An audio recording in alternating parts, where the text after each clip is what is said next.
এর আগে তোমরা সরল সুদে অঙ্ক কষা শিখেছো, কিন্তু বাস্তবে তুমি যদি ব্যাংক বা কোথাও টাকা রাখো, তাহলে তুমি সরল সুদে যে সুদ আসে তার থেকে দেখবে তুমি বেশি সুদে পাচ্ছ।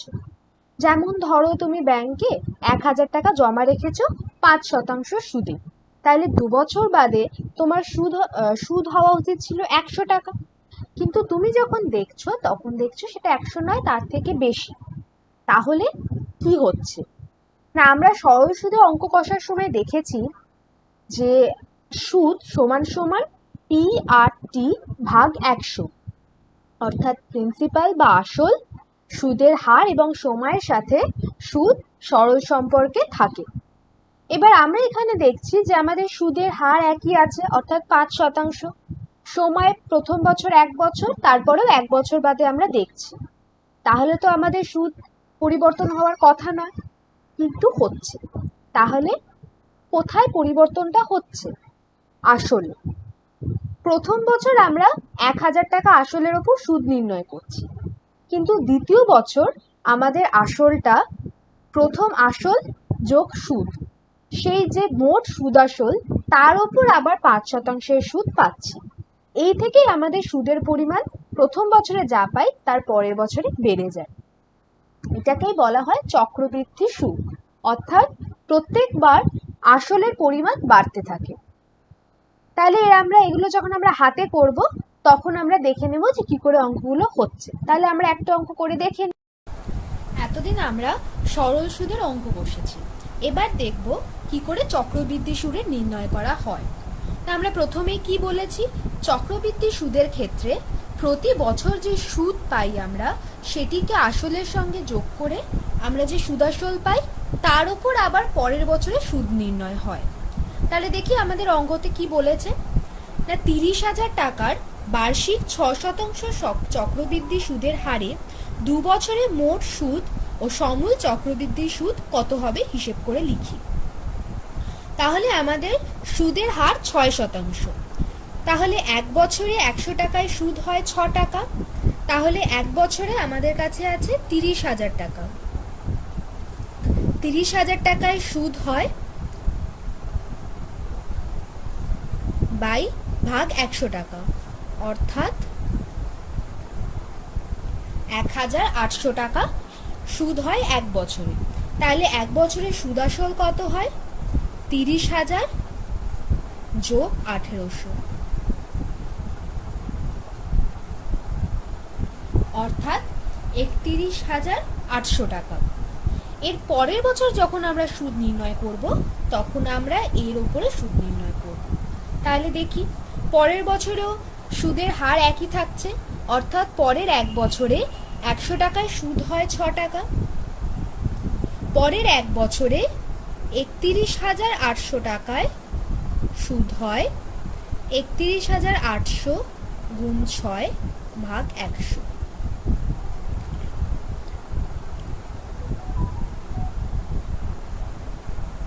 অর্থাৎ 1,908 টাকা।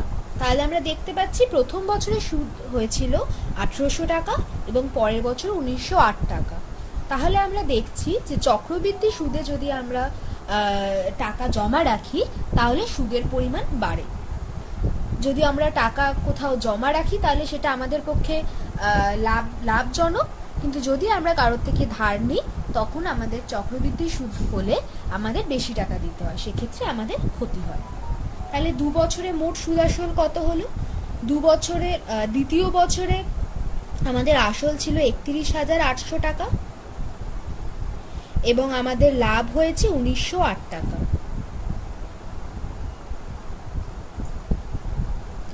অর্থাৎ 33,708 টাকা আমাদের 2 বছরে সবৃদ্ধি মূল বা সুদাসল আমরা পাচ্ছি। তাহলে মোট চক্রবৃদ্ধি সুদ, অর্থাৎ আমি মোট সুদ কত হলো না, আমাদের একদম প্রথমে আমাদের আসল ছিল 30,000 টাকা, অর্থাৎ আসল এবং সুদাসল আমরা দ্বিতীয় বছরের শেষে পাচ্ছি 33,700 টাকা। তাহলে মোট সুদ হয়ে যাবে সুদাসল বিয়োগ আসল, অর্থাৎ 33,708 বিয়োগ 30,000, অর্থাৎ 3,708 টাকা হয়ে গেল। এবার আমরা দেখছি আমাদের এই অঙ্কটা করতে অনেকগুলো স্টেপস লাগছে। প্রথমে আমাদের 1 বছরের সুদ, সেখান থেকে সুদাসল, আবার দ্বিতীয় বছরের সুদ, দ্বিতীয় বছরের সুদাসল। এবার আমরা অন্য একটা পদ্ধতি দেখব যেখানে অঙ্কটি আরো তাড়াতাড়ি করা যাবে। সরল সুদে অঙ্ক কষার সময় আমরা এরকম করেছিলাম না, আসলকে পি টাকা, সুদের হারকে R% এবং সময়কে আমরা n বছর ধরছি।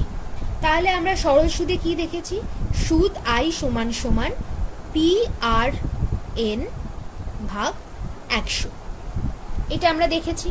এবার এরকমই আমরা আরেকটি ফর্মুলা বার করব চক্রবৃদ্ধি সুদের ক্ষেত্রে।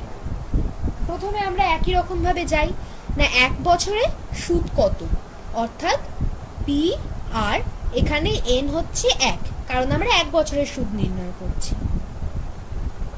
ভাগ 100, অর্থাৎ PR ভাগ 100। তাহলে প্রথম বছরের সুদ আসল, আসল P যোগ সুদ PR ভাগ 100। এখান থেকে P কে আলাদা করে নিলে P গুণ 1 প্লাস R ভাগ 100। এবার দ্বিতীয় বছরের সুদ, দ্বিতীয় বছরে আমাদের আসল হচ্ছে এইটা, এর ওপর R% সুদ, তাহলে আসল গুণ R, এখানেও গুণ 1, কারণ আবার পরের 1 বছরে আমরা সুদ নির্ণয় করছি, ভাগ 100। দ্বিতীয় বছরের সুদ আসল, আসল কত, P গুণ 1 যোগ R ভাগ 100 যোগ দ্বিতীয় বছরের সুদ কত, P গুণ 1 প্লাস R ভাগ 100 গুণ R ভাগ 100। এখান থেকে আবার আমরা P গুণ 1 প্লাস R বাই 100টাকে আলাদা করে নিলে আবার এদিকে পাচ্ছি 1 প্লাস 100, সেটা সমান সমান হয়ে যাচ্ছে P গুণ P গুণ 1 প্লাস R বাই 100 দ্বিঘাত বা স্কোয়ার। তৃতীয় বছরের সুদ আবার একই রকম, PR ভাই 100, যেখানে P হচ্ছে এত,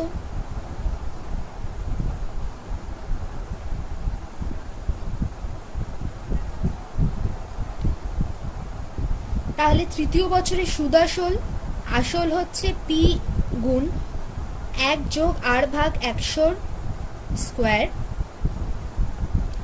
যোগ P গুণ 1 প্লাস R বাই 100 স্কোয়ার গুণ R ভাগ 100। এখান থেকে আবার আমরা যদি P গুণ 1 প্লাস R বার 100 স্কোয়ারকে কমন নিয়ে নিই, তাহলে আমরা পাই 1 প্লাস R বাই 100, অর্থাৎ P গুণ 1 যোগ R ভাগ 100 কিউব। তাহলে আমরা কি দেখলাম, প্রথম বছরে সুদ আসল P গুণ 1 যোগ R ভাগ 100, দ্বিতীয় বছরে এটা P একই থাকছে, 1 যোগ R ভাগ 100 স্কোয়ার, অর্থাৎ দ্বিঘাত হচ্ছে। আবার তৃতীয় বছরে P প্লাস 1 যোগ R ভাগ 100 কিউব হয়ে যাচ্ছে। এরকম করে আমরা যদি nth বছরে n নম্বর বছরে সুদাসল দেখি, তাহলে এখান থেকে আমরা দেখতে পারি সেটা হয়ে যাবে P গুণ 1 যোগ R ভাগ 100 9 ঘাত বা 9 এর পাওয়ার, n এর পাওয়ার। এবার এখানে আমাকে যত বছর বলবে n এর জায়গায় সেই মান বসালে আমরা সুদাসল পেয়ে যাব। যেমন এখানে আমরা দেখেছি দ্বিতীয় বছরে, অর্থাৎ n সমান সমান 2, যদি n সমান সমান 2 হয় তাহলে সুদাসল কত হয়ে যায়, P গুণ 1 যোগ R ভাগ 100 পাওয়ার 2 বা দ্বিঘাত, একই জিনিস, এটা আমরা আগেই দেখেছি। তাহলে এবার থেকে আমরা যখন চক্রবৃদ্ধি সুদে সুদাসল নির্ণয় করব তখন আমরা এই ফর্মুলাটি ইউজ করব। সুদাসল সমান সমান P গুণ 1 যোগ R ভাগ 100 টু দি পাওয়ার n। ঠিক আছে, কারণ আমরা সরল সুদে একটা ফর্মুলা ইউজ করতাম যে সুদ সমান সমান p গুণ r গুণ t ভাগ 100, সেরকমই আমরা এখানে সুদ আসলের ক্ষেত্রে একটি ফর্মুলা পাচ্ছি। এবার আমরা আরেকটি অঙ্ক দেখে নেব। এটাই তোমাদের গণিত প্রকাশ বইয়ের চক্রবৃদ্ধি সুদ চ্যাপ্টারের 5 নম্বর অঙ্ক। কি বলেছে? বার্ষিক 5% চক্রবৃদ্ধি সুদের হারে 80,000 টাকার আড়াই বছরে সমূল চক্রবৃদ্ধি কত হবে? আড়াই বছর, তাহলে প্রথমে আমরা এটাকে 2 বছরের চক্রবৃদ্ধি সুদ বার করব, তারপরে অর্ধেক বছরের। তাহলে দেখা যাক। তাহলে আমরা যে নতুন ফর্মুলাটি শিখলাম সেইটি ব্যবহার করে আমরা অঙ্কটি করার চেষ্টা করি। তাহলে চক্রবৃদ্ধি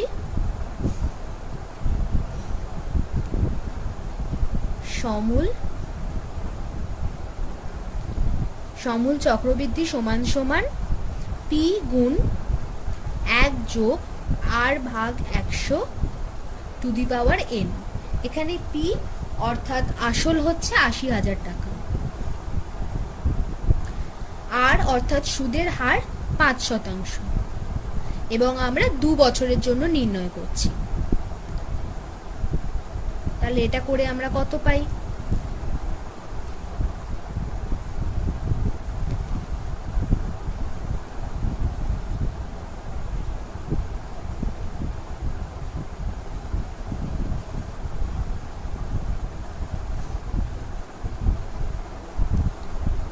একুশ গুণ 21 হয়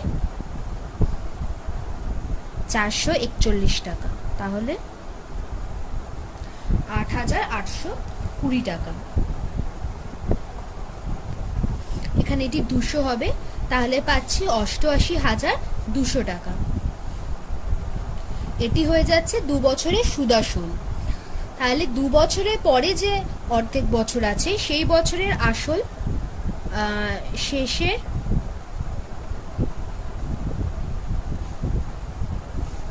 অর্ধেক বছরের জন্য আসল হচ্ছে 88,200 টাকা। তাহলে এখানে আমরা সুদ নির্ণয় করব। সুদ এখানে এটা সরল সুদের যে ফর্মুলা সেটা দিয়ে আমরা বার করতে পারি।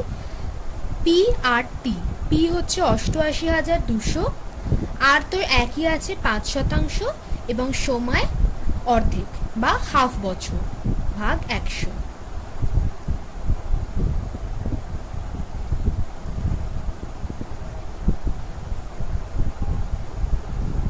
অর্থাৎ 2,200 টাকা। তাহলে 2 বছর পরে সমূল চক্রবৃদ্ধি হয়েছে 88,200 টাকা এবং তারপরে হাফ বছরে সুদ হয়েছে এত টাকা। তাহলে আড়াই বছর পরে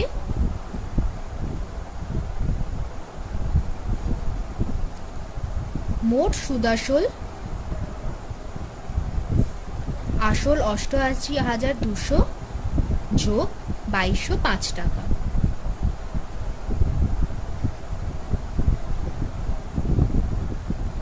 অর্থাৎ 90,405 টাকা।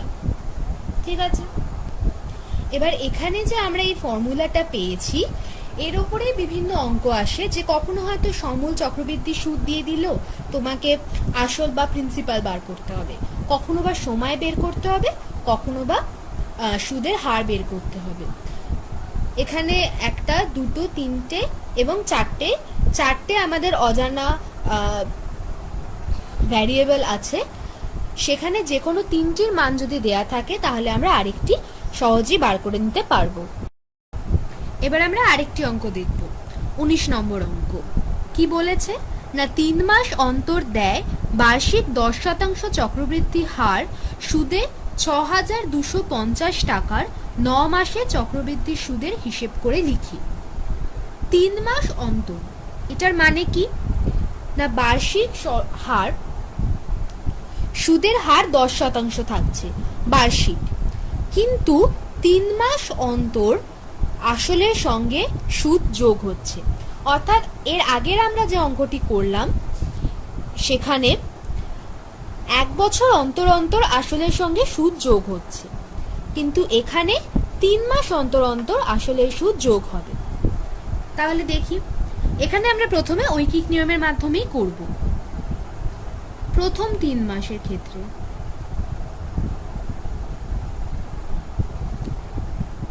এখানে আমরা সরল সুদে যে ফর্মুলা ধরে করেছি আই সমান সমান পি আর টি, সেই ফর্মুলা ধরেই করব। প্রথম মাসে সুদ সমান সমান পি আর টি ভাগ 100। পি হচ্ছে ৬,২৫০ টাকা, আর অর্থাৎ সুদের হার 10% এবং সময় 3/12 ভাগ 100। 3/12 অর্থাৎ 3 মাস ভাগ 12 মাস 1 বছরে, অর্থাৎ 3/12 বছর।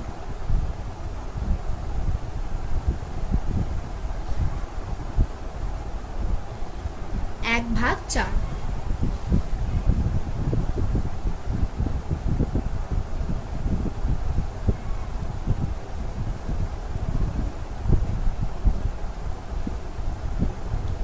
অর্থাৎ 156.25 টাকা।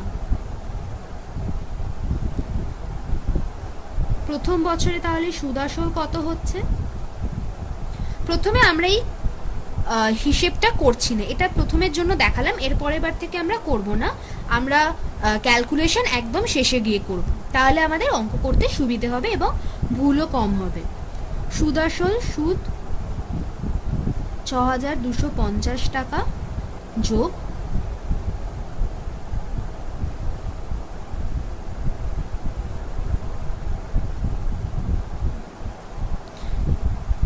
এখানে আমরা আসলকে পি ধরছি, আর এবং এটা 1/4 100। তাহলে আমরা পি আর এসবের ভ্যালু মান একেবারে শেষে গিয়ে বসিয়ে আমরা তাড়াতাড়ি অঙ্কটি করে ফেলতে পারবো।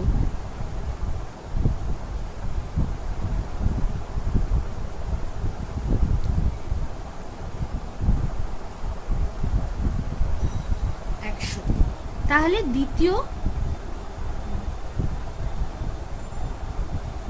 দ্বিতীয় 3 মাসে বা তার পরের 3 মাসে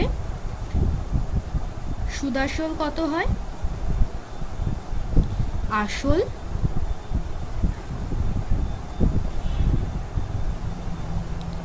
যোগ সুদ পি আর টি, সময় আবার 1/4 হবে, সময় আবার 1/4 হবে, কারণ পরের 3 মাস মানে 1/4 বছর। এখান থেকে আমরা পি গুণ 1+r/4 ভাগ 100 কমন নিয়ে আবার পাই 1 যোগ r/4 ভাগ 100, অর্থাৎ 100 পাওয়ার 2 বা দ্বিঘাত। শেষের 3 মাস সুদ আসল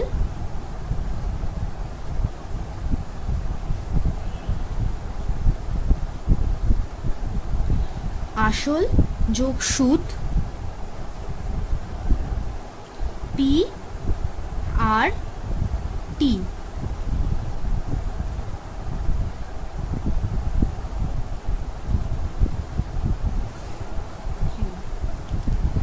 এবার আমরা এটাকে একটু পর্যালোচনা করি যে এটা আমরা কি পেলাম। আমাকে যদি এখানে বলতো 6 মাস অন্তর অন্তর আমাদের আসলের পরিমাণ বাড়ে, তাহলে কি আমরা এত বড় করে অঙ্কটা করব না। আমরা একটু দেখি, আমাদের বলেছে 3 মাস অন্তর, 3 মাস অন্তর 1 বছরে 4 ভাগ হয়, তাই তো? তাহলে 3 মাস মানে হচ্ছে 1/4 বছর।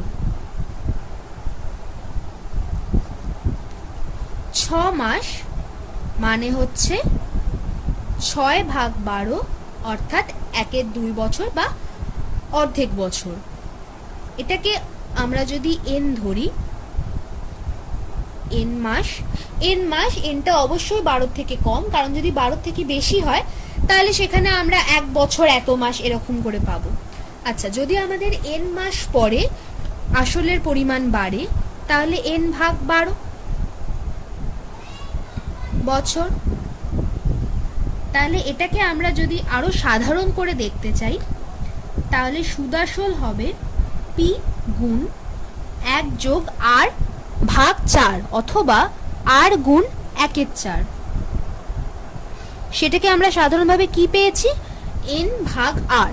যখন এন 3 মাস তখন এটা 1/4 হয়ে যায়, যখন এন 6 মাস তখন 6 ভাগ 12 অর্থাৎ 1/2 হয়ে যায়। তাহলে আমরা এটা কি লিখতে পারি, আর গুণ এন ভাগ 12 ভাগ 100। এবার দেখো এখানে টু দি পাওয়ার 3 অর্থাৎ 3 মাস। এখানে যদি এন মাস হয় তাহলে এটা হয়ে যাবে এন। তাহলে দেখো এই ফর্মুলাতে আমরা এন সমান সমান যদি 3 বসাই তাহলে এখান থেকে এই ফর্মুলাটা চলে আসছে। আবার এই ফর্মুলাটা যদি আমরা 6 বসাই অর্থাৎ 6 মাস অন্তর অন্তর যদি আমাদের আসল বৃদ্ধি পায় তাহলে এটা কি হয়ে যাবে, তাহলে আর যদি আমরা 1 বছর ধরি, 1 বছরে আমরা কত সুদ পাবো না পি গুণ 1 যোগ আর 6 ভাগ 12 অর্থাৎ 1/2 অর্থাৎ r/2 ভাগ 100 টু দি পাওয়ার 2। কারণ এন সমান সমান আমরা 6 মাস নিয়েছি। আচ্ছা সরি, এখানে এই যে 3 মাস, এই 3টা আমরা কোত্থেকে পাই না আমাদের 9 মাস বলেছে ভাগ 3 মাস অর্থাৎ 3। এটা হচ্ছে সময় যদি আমাদের টি দেয় ভাগ 9।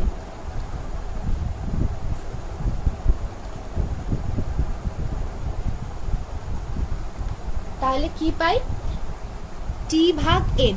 এখানে টি হচ্ছে কত সময় আমাদের সুদ নির্ণয় করতে হবে এবং এন মানে হচ্ছে কত বছর অন্তর অন্তর আমাদের আসল বৃদ্ধি পাবে। তাহলে যদি 6 মাস অন্তর অন্তর আসল বৃদ্ধি পায় তাহলে 1 বছরে এই ফর্মুলাটা কি হয়ে যাবে না টি সমান সমান 12 মাস মানে 1 বছর এবং এন হচ্ছে 6 মাস। তাহলে 12 ভাগ 6 অর্থাৎ এখানে 2 চলে আসবে। ঠিক আছে।